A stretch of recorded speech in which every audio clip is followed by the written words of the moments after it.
The development of an implantable piezoelectric microphone holds the potential to pave the way for cochlear implants that are completely internal.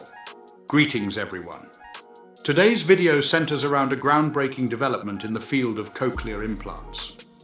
Researchers have successfully created an implantable microphone that eliminates the necessity for external hardware.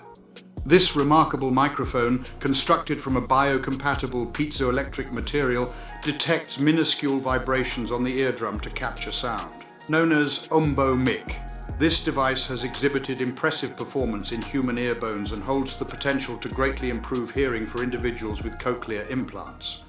Future investigations will concentrate on refining this technology for extended implantation. So, without any further delay, let us begin our discussion.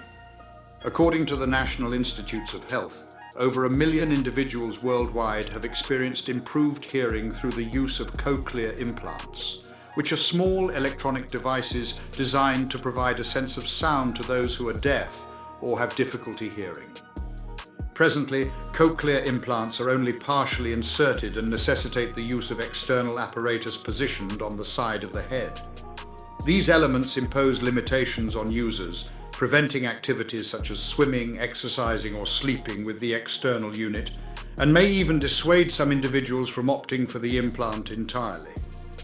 A collaborative effort between MIT, Massachusetts Eye and Ear, Harvard Medical School, and Columbia University has resulted in the development of an implantable microphone that matches the performance of external hearing aid microphones available in the market.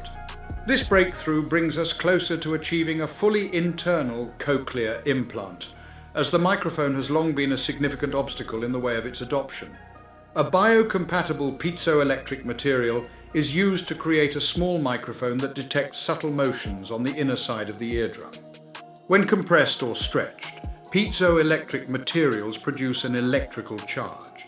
In order to optimize the microphone's functionality, the researchers also designed a low-noise amplifier that amplifies the signal and reduces electronic noise. The collaborative team is excited about the opportunity to refine and test this prototype, which is based on previous work initiated at MIT and Mass Eye and Ear over 10 years ago, despite the numerous challenges that need to be addressed for the microphone to be compatible with a cochlear implant. According to Jeffrey Lang, the Vitesse Professor of Electrical Engineering and a co-senior author of a paper on the microphone, the progress we have made today is a result of the collaboration between ear doctors who work tirelessly to enhance people's hearing. They identify the need and bring it to us, the researchers at the Research Laboratory of Electronics, RLE. Without this collective effort, our achievements would not have been possible. The Journal of Micromechanics and Microengineering has published a research paper today, authored by Lang and his colleagues. Emma Warzinek, an electrical engineering and computer science graduate student, and Aaron Yeiser, an SME 21 student, serve as co-lead authors.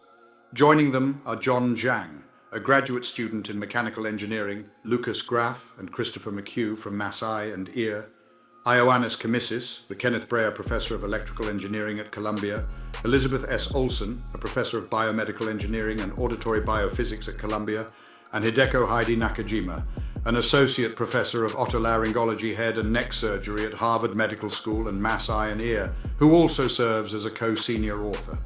Typically positioned on the side of the head, cochlear implant microphones prevent users from benefiting from the noise filtering and sound localization cues offered by the outer ear's structure. There are numerous benefits associated with fully implantable microphones.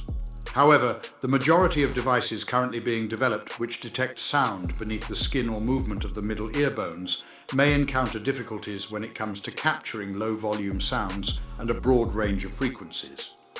In order to enhance the performance of the newly developed microphone, the team focused their efforts on a specific region within the middle ear known as the umbo. This particular area of the ear vibrates in a unidirectional manner, oscillating both inward and outward.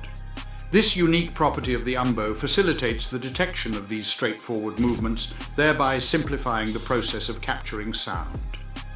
The umbo, despite having the greatest degree of mobility among the bones in the middle ear, only undergoes minuscule movements measuring a mere few nanometers. Designing a tool capable of accurately capturing and quantifying these tiny vibrations poses its own set of difficulties. In addition, the biocompatibility and durability of implantable sensors are crucial factors, as they must function safely within the body's constantly changing and humid environment, thereby imposing restrictions on the available materials. According to Wawrzynek, our objective is to ensure that the surgeon seamlessly incorporates this device during the cochlear implant and internalized processor surgery, thereby maximizing surgical efficiency while carefully navigating the internal structures of the ear to avoid any interference with its natural processes. By employing meticulous engineering techniques, the team successfully conquered the obstacles that lay before them. The UmboMic, a motion sensor in the shape of a triangle measuring 3 mm by 3 mm, was developed. It consists of two layers of a biocompatible piezoelectric substance known as polyvinylidene difluoride, PVDF. These PVDF layers are placed between a flexible printed circuit board, PCB, resulting in a microphone that is as small as a grain of rice and has a thickness of 200 micrometers. To put it into perspective, the average thickness of a human hair is approximately 100 micrometers. To capture the vibrations of the umbo, the slender end of the UmboMic is positioned against it. As the umbo vibrates and exerts pressure on the piezoelectric substance, electric charges are generated through the bending of the PVDF layers. These charges are then measured by electrodes located in the PCB layer. To minimize any unwanted disturbances, the team employed a PVDF sandwich design. When the sensor is flexed, one layer of PVDF yields a positive charge while the other produces a negative charge. Any electrical interference affects both charges equally. Thus, by calculating the difference between them, the noise is effectively eliminated. While PVDF offers numerous benefits, its usage in fabrication poses a significant challenge. When exposed to temperatures exceeding approximately 80 degrees Celsius, PVDF loses its piezoelectric properties. However, the deposition of titanium, a biocompatible material, onto the sensor necessitates extremely high temperatures. To overcome this obstacle, Wawrzynek devised a solution by implementing a gradual deposition of titanium and utilizing a heat sink to cool the PVDF. However, the team encountered another challenge in their quest to create the sensor. The vibrations of the umbo were incredibly minuscule, requiring the signal to be amplified without adding excessive noise. Unfortunately, they were unable to find a low noise amplifier that met their requirements for low power consumption. As a result, they took matters into their own hands and constructed their own amplifier. After completing the development of both prototypes, the researchers proceeded to evaluate the functionality of the UmboMic by conducting tests on human ear bones obtained from deceased individuals. The results revealed that the UmboMic exhibited strong performance capabilities within the specific range of intensity and frequency associated with human speech. Furthermore, the combination of the microphone and amplifier demonstrated a minimal level of background noise, enabling the accurate detection of even the faintest sounds amidst the surrounding noise. According to Wawrzynek, an intriguing observation we made is that the sensor's frequency response is affected by the unique anatomy of the ear being studied. This is due to the subtle variations in the movement of the umbo among individuals. To delve deeper into this discovery, the researchers are gearing up to commence live animal studies. Through these experiments, they aim to gain a better understanding of how the UmboMic reacts when it is implanted. Furthermore, research is being conducted on methods to encase the sensor in a manner that allows it to securely reside within the body for a decade, while also possessing the necessary flexibility to detect vibrations. Traditional implants are typically encased in titanium, a material that is too inflexible for the UmboMic. Additionally, alternative approaches for mounting the UmboMic will be investigated in order to avoid any potential introduction of vibrations. According to Carl Grosch, a mechanical engineering professor at the University of Michigan who was not involved in the study, the findings presented in this research demonstrate the essential qualities of a reliable acoustic sensor, a wide-ranging response and minimal noise.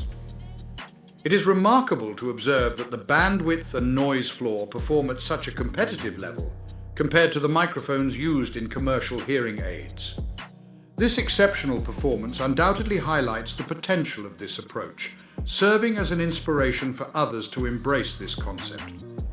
Looking ahead, Grosch anticipates that future iterations of this technology will require smaller sensing elements and more efficient power electronics to address concerns regarding ease of implantation and battery life.